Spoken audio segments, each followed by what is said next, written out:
estão bem? Graças a Deus.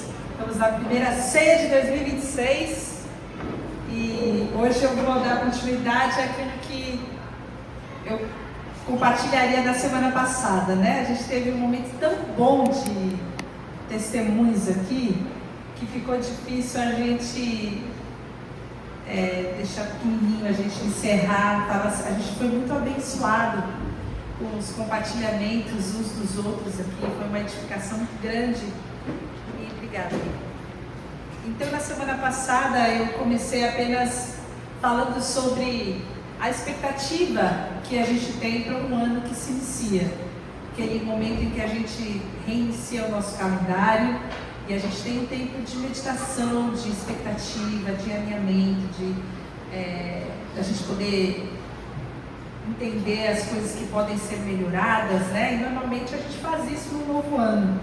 A gente teve a oportunidade de fazer isso juntas, as mulheres, e a gente fez isso debaixo da oração. A gente encontrou na oração um lugar onde a gente pode colocar todas as nossas expectativas. Então fizemos juntas aqui um quadro de oração, foi uma bênção muito grande. Não sei se está servindo para abençoar a vida de vocês, mas eu acredito que sim. E quando nós entramos então nessa análise, nessa observação da nossa vida, eu lembro de ter comentado com os irmãos que o homem tem 3 grandes buscas. Existe no coração do homem, por mais que a gente consiga ter alguns objetivos específicos, a gente tem sedes, tem um buraco, algo que a gente busca. E de acordo com o John Stott, ele fala que o homem ele busca por transcendência, por sentido e por uma comunidade, por uma comunhão. Quando a gente fala de transcendência, a gente está falando que o homem ele tem uma busca contínua pelo mistério, pelo misterioso. Ele busca por uma realidade superior, ele instintivamente procura Deus. O homem procura Deus. O homem tem em sua natureza essa busca por algo imaterial e permanente, aquilo que é inacessível, que está no plano além. E a gente chama isso de transcendência. É a busca pela presença de Deus, a busca por Deus. Em segundo lugar, o homem busca por sentido. É aquilo que vai ser o pano de fundo para todas as nossas pequenas ações do nosso dia a dia. É o que sustenta os nossos grandes sacrifícios. É o que traz uma visão para a nossa perspectiva de futuro.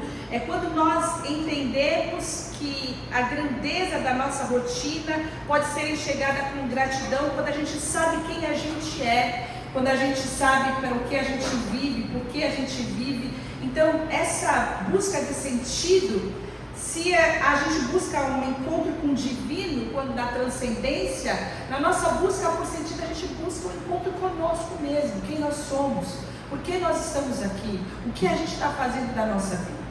E por último, o homem busca por uma comunidade, é a busca pelo próximo, é a busca pelo nós, é aquela necessidade que o homem tem de se encontrar e ser acolhido numa sociedade que a gente vive desintegrada, egoísta, onde cada um busca os seus próprios interesses, onde cada um precisa ser superior ao outro para encontrar o seu lugar ao sol. Há ainda dentro do homem uma necessidade de acolhimento, ele busca por iguais, ele busca pelo amor, ele busca por uma amizade sincera, por uma irmandade genuína, um lugar onde ele possa despejar a sua compaixão, ser misericordioso, receber misericórdia. Então essa busca do homem é a busca pelo encontro com o outro. O homem busca o encontro com Deus, o homem busca o encontro consigo mesmo e o homem busca o encontro com o outro.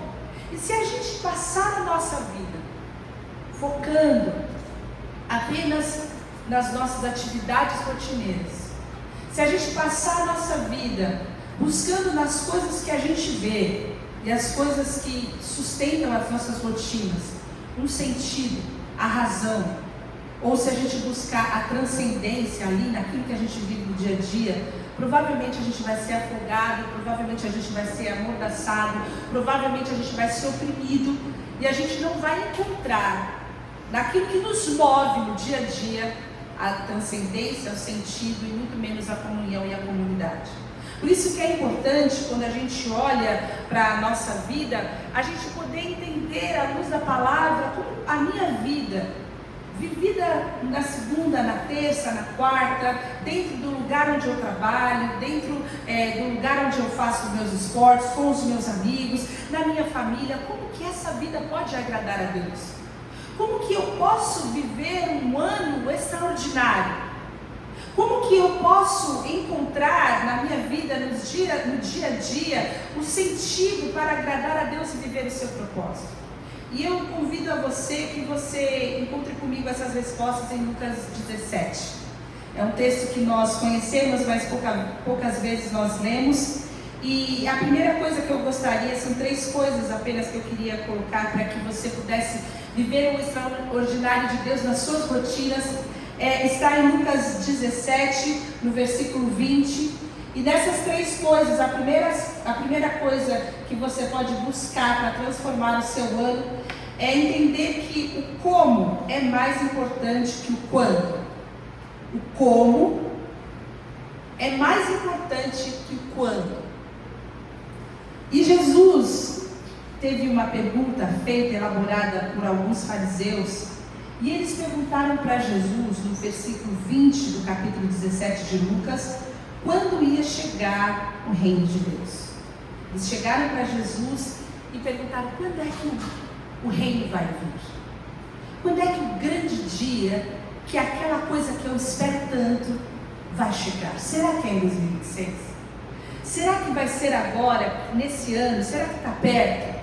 Será que o quando está mais perto do que eu imaginava? Quando é que eu vou casar? Quando é que eu vou ser promovido? Quando é que eu vou sair do aluguel? Quando é que eu vou ter um filho? Quando é que eu vou conhecer o grande amor da minha vida? Quando é que eu vou poder resolver os meus problemas com a minha família de uma vez por todas? Quando é? Quando é esse dia que toda a minha expectativa vai ser preenchida?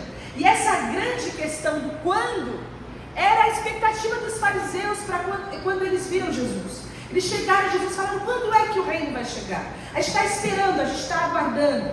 Isso mostra que a gente faz muita pergunta errada para Jesus. A nossa forma de nos relacionarmos com Jesus é sempre de uma forma muito equivocada. E apesar de a gente fazer as perguntas erradas para Jesus, ele sempre responde da forma correta. E Jesus não responde quando o reino vem, mas ele responde como o reino vem. E a resposta de Jesus para aqueles fariseus que queriam saber quando que o reino ia chegar, ele responde o seguinte, olha, o reino, ele não vai vir com visível aparência.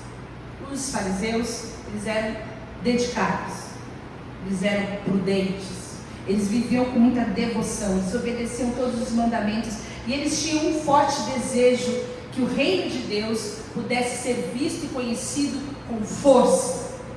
Eles entendiam que quando o reino de Deus viesse, os romanos iam ver o tamanho da grandeza do Deus a quem eles serviam. Eles entendiam que o rei ia vir de uma forma a libertá-los, e todo o reino então seria visível. O reino seria político, o reino seria um reino que ia trazer resolução para os problemas sociais, o reino seria material. E a primeira coisa que Jesus fala para eles é, olha, o reino não é visível. E às vezes nós olhamos para a nossa vida e toda a expectativa que a gente tem para o ano que se inicia é que enfim as bênçãos de Deus vão chegar. E as bênçãos que nós esperamos são as visíveis. A gente espera que o reino material então chegue e bata na nossa porta, que a gente consiga pagar as nossas dívidas, que a gente consiga guardar o nosso dinheiro, que a gente consiga fazer um bom investimento, que a gente consiga ver a bênção de Deus e através dessas bênçãos na nossa vida as pessoas possam ver o Deus que a gente serve.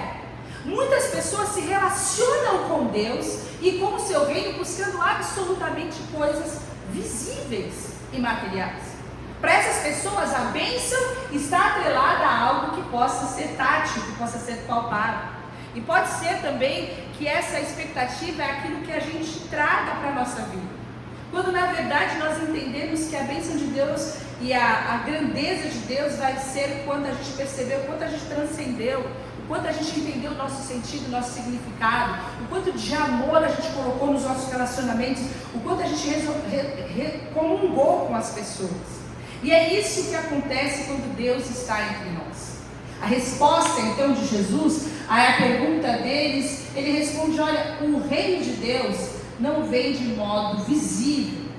O reino de Deus não vai vir de um modo que você possa perceber. E ele continua dizendo: quando o reino de Deus chegar, não será uma coisa que se possa ver. Ninguém vai dizer: vejam, está aqui ou está ali. E eu gostaria que você guardasse essa palavra, porque o reino de Deus está dentro de vocês. E a forma com que nós podemos entrar nesse ano que se inicia é a maior compreensão da presença de Deus e do reino de Deus que já foi estabelecido dentro de nós. O reino de Deus não é algo físico que nós vamos conquistar. A bênção de Deus não é algo que nós podemos adquirir ou comprar. Mas o reino de Deus e a bênção de Deus, o transbordar de Deus nas nossas vidas, vai vir quando nós entendemos que espiritualmente nós vivemos junto com outras pessoas, manifestando amor, manifestando fé, manifestando bondade, manifestando misericórdia. Nessa transformação interior, quando nós vivemos debaixo dos ensinamentos de Deus, buscando a vontade de Deus nas nossas vidas, como Ele sendo soberano sobre nós, o reino de Deus é conhecido. Nós já falamos recentemente que o reino de Deus não é comida, não é bebida, mas é alegria, é justiça, é paz. O reino de Deus é imaterial. E o convite que Jesus faz aqui é para que a gente possa buscar o extraordinário, não nas coisas materiais. Eu não sei como foi a sua visão e os critérios, os objetivos que você firmou para o ano que se inicia, mas o nosso convite nessa manhã é que você possa entender a presença de Jesus entre nós, que o reino de Deus está entre nós, através de nós, e nós podemos manifestar graça, o governo e a soberania de Deus, elevando a nossa vida a um patamar que a gente ainda nunca viveu. A minha unidade com Cristo, o meu relacionamento com Cristo, a minha intimidade com Cristo vai fazer com que eu viva algo que eu ainda nunca vi. É isso que nós devemos buscar e é isso que nós devemos experimentar. E muito me alegrou que os maiores e melhores testemunhos que nós tivemos aqui, se eu posso dizer todos os testemunhos que os irmãos trouxeram aqui, não foram sobre coisas materiais, mas foram sobre aquilo que Deus fez enquanto eles passaram por inúmeras situações de ordem pessoal, física, na família, com os seus desafios, e quanto Deus transformou, o quanto de transformação, de graça, de bênção que Deus trouxe, transformando a nossa vida, nos levando a viver algo que a gente ainda não viveu. Então, quando a gente vive com a consciência que o reino de Deus não é visível, o reino de Deus está entre nós. O reino de Deus não é o quando, mas é o como. Que a felicidade não é um lugar aonde a gente vai chegar. E tem uma frase que eu gosto muito, que fala que a felicidade não é um lugar onde a gente chega, mas é o modo que a gente vai. A gente vai entender que como a gente conduz a nossa vida, a forma com que a gente percebe a presença e o reino de Deus sendo estabelecido entre nós é algo que a gente pode experimentar da maior grandeza da presença de Deus em nós. Então, quando a gente vive a nossa vida, a gente está no nosso trabalho, a gente está atendendo os nossos clientes, ou a gente está trabalhando e a gente tem o nosso chefe, a gente tem os nossos subalternos, a gente tem a nossa família, a gente está lavando louça, a gente está dirigindo, a gente está buscando as crianças, a gente está vivendo a vida. Enquanto a gente vive a vida, a gente percebe que Deus está entre nós, Deus está em nós, e isso pode fazer da nossa vida uma vida extraordinária, porque o reino de Deus é uma cultura.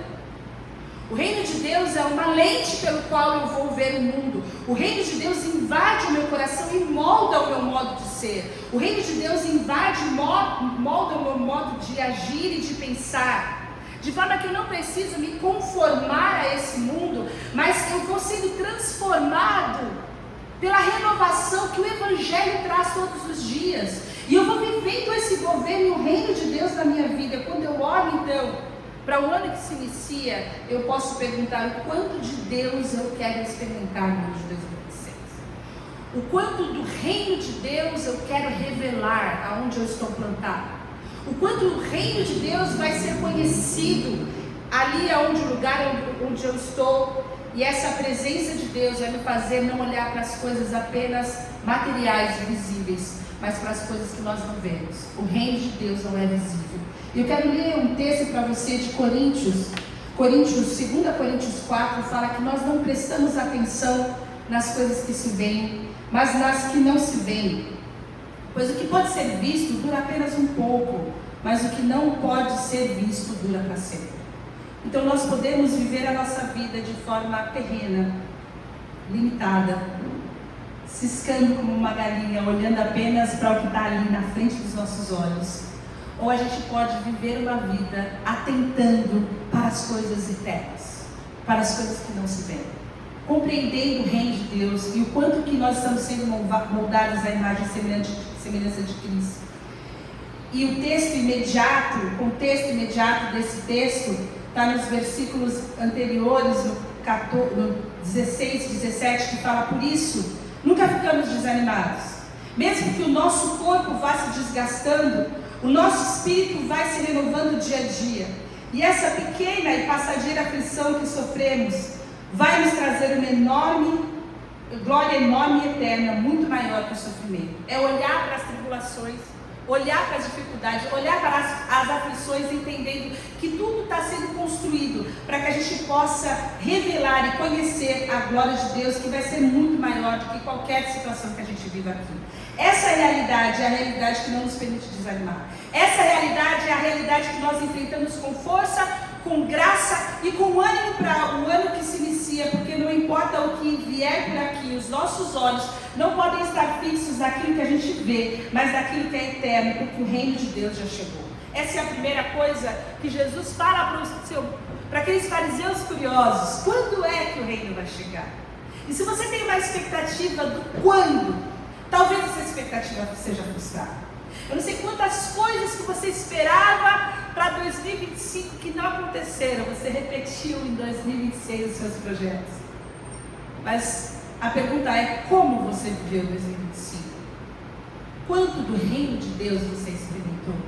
Quanto da graça de Deus você experimentou? Quanto da presença de... Quanto você ouviu a voz de Deus? Quanto você ouviu a voz de Deus? Quantas vezes o Espírito Santo acalentou o seu coração?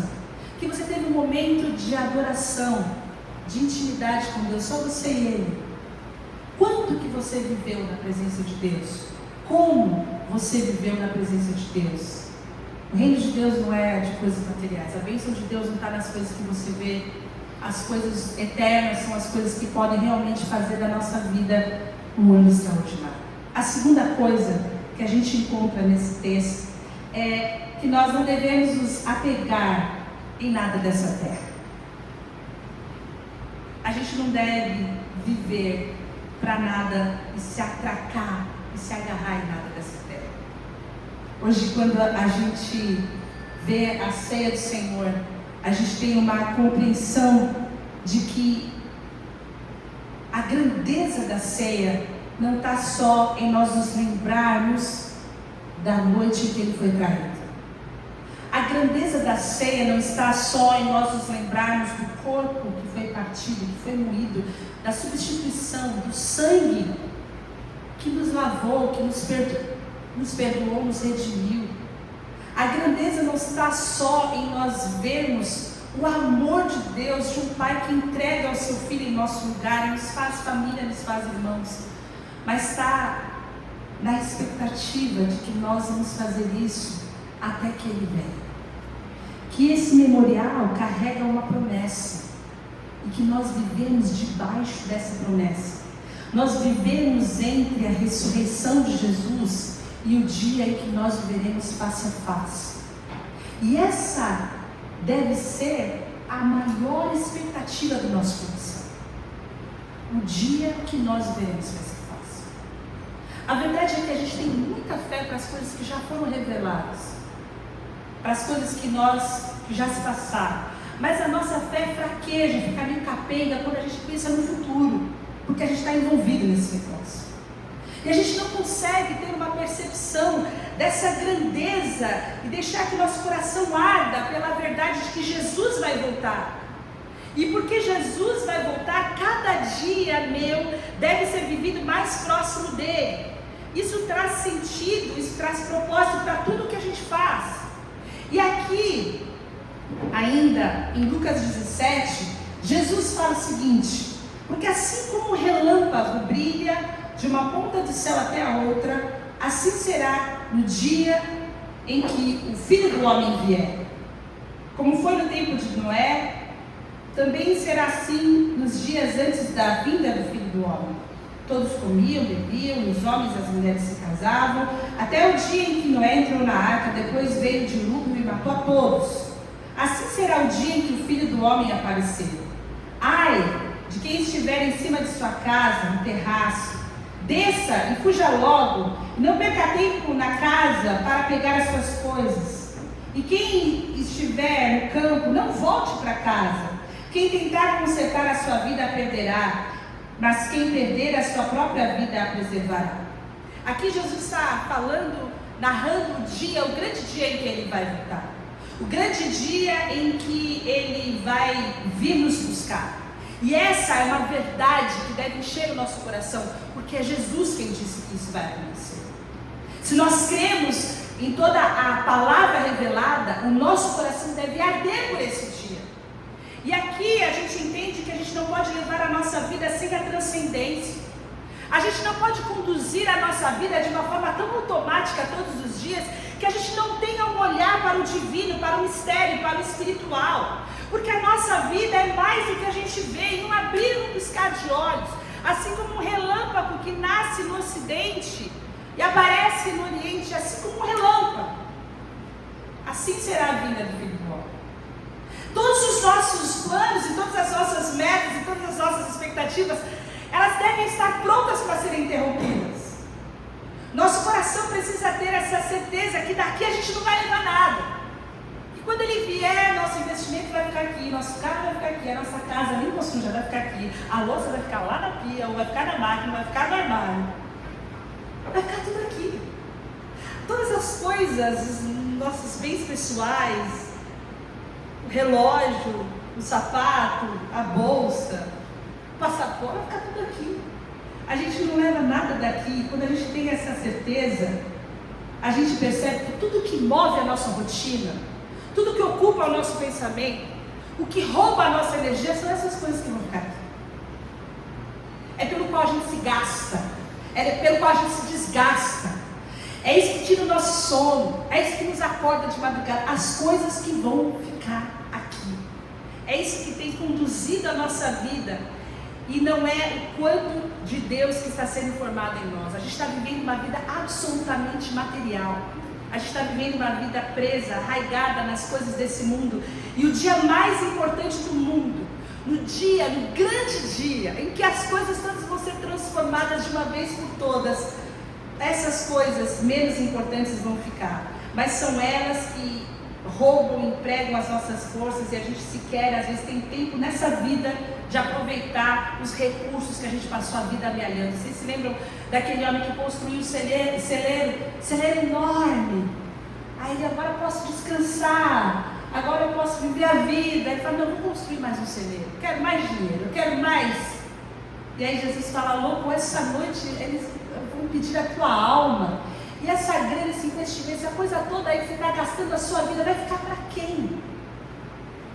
A gente precisa entender que a nossa vida precisa ser vivida na expectativa de que todas essas coisas são menos importantes do que as coisas invisíveis.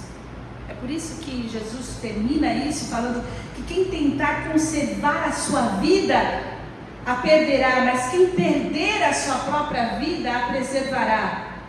Se você buscar e viver se atracando no seu cargo, no seu dinheiro, nos seus bens, nos seus recursos, nessas coisas que são todas, você vai perder. Porque toda a sua alegria, toda a sua força, toda a sua energia está aí. Isso tudo vai ficar. Mas se você reputar todas essas coisas menores, e Paulo é muito interessante porque ele fala: se você reputar tudo isso como esterco, vai te dar grandiosidade, da bênção e da graça de Deus na sua vida, aí você vai ganhar. Porque isso sim é o que traz propósito, que traz sentido na nossa vida. Então a gente precisa entender o que a gente está agarrando com força. se o que eu estou agarrando com força está me fazendo perder, ou se o que eu estou agarrando com força está me fazendo ganhar. Porque 2026 é o tempo da gente deixar essas coisas para o segundo plano e colocar Jesus em primeiro lugar na nossa vida. A gente vive como Mateus 6, vai pensando o que a gente vai comer, o que a gente vai beber, o que a gente vai vestir. A gente vive ansioso, a gente vive pesado, a gente vive... E a conclusão de Jesus lá em Mateus 6,36 é: olha, busque primeiro o reino de Deus, busque o reino. Depois Paulo vai falar em Colossenses: olha para as coisas que são de cima, não as que são daqui da terra. Olha, busca as coisas que não se veem. A palavra de Deus está apontando para nós um caminho mais excelente do que o caminho que está fazendo com que a nossa vida seja uma vida estrangulada pela rotina e pelo dia a dia. Então Deus nos chama para a gente viver uma vida mais extraordinária. E a última coisa está em Lucas, perdão, acho que eu deixei vocês sem alguns versículos. Está em Lucas 17, versículo 34 e 35. Mas eu digo a vocês que naquela noite 2 pessoas estarão em uma cama, uma será levada e a outra será deixada. 2 mulheres estarão moendo trigo juntas, uma será levada e a outra será deixada.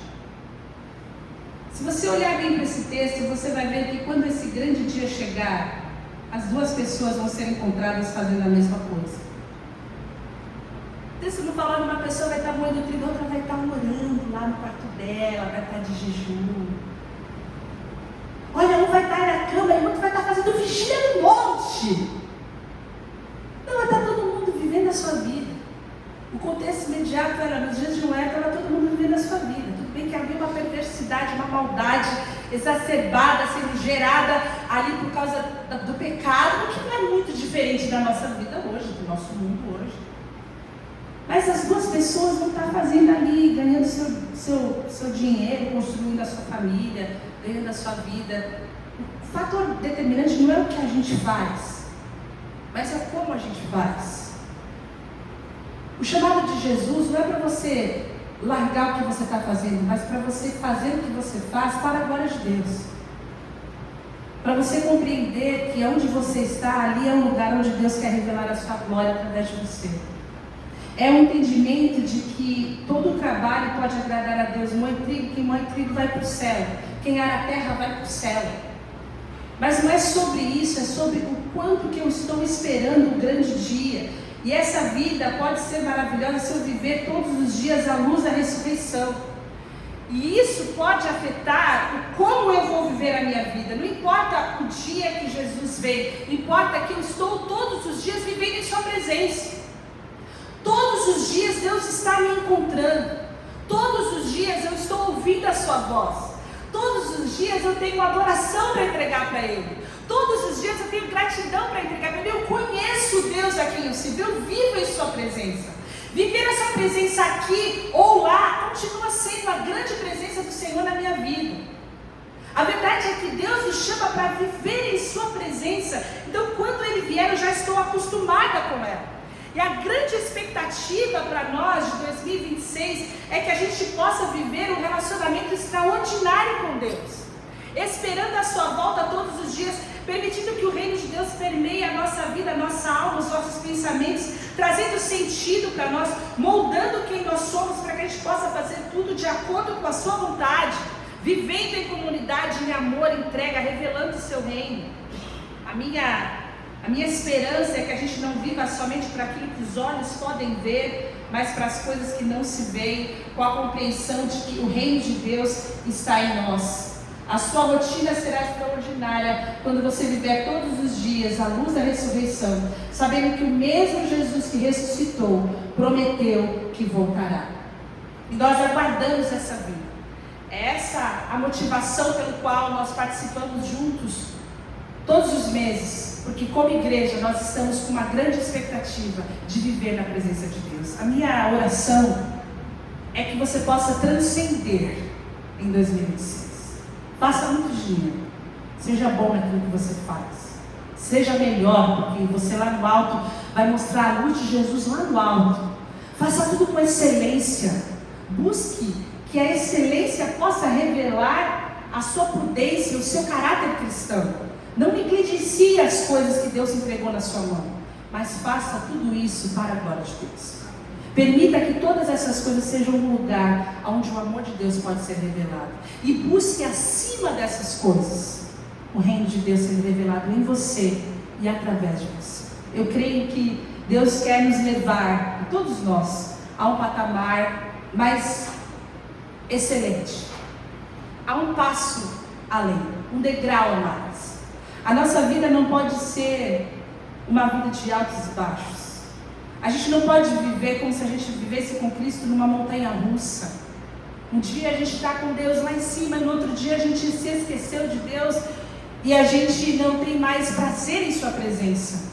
Deus nos chama para uma intimidade cada vez maior, e é o que eu desejo para nós em 2026, em nome de Jesus. Que a gente entenda que a gente não vai levar nada daqui, que a gente possa viver na expectativa da sua presença, da sua volta, e entendendo que como a gente vive é muito mais importante do quando que nós vamos alcançar os nossos objetivos. Porque cada dia é um dia onde eu posso experimentar a presença de Deus, a bondade de Deus e a graça de Deus. E é isso que vai ser eterno.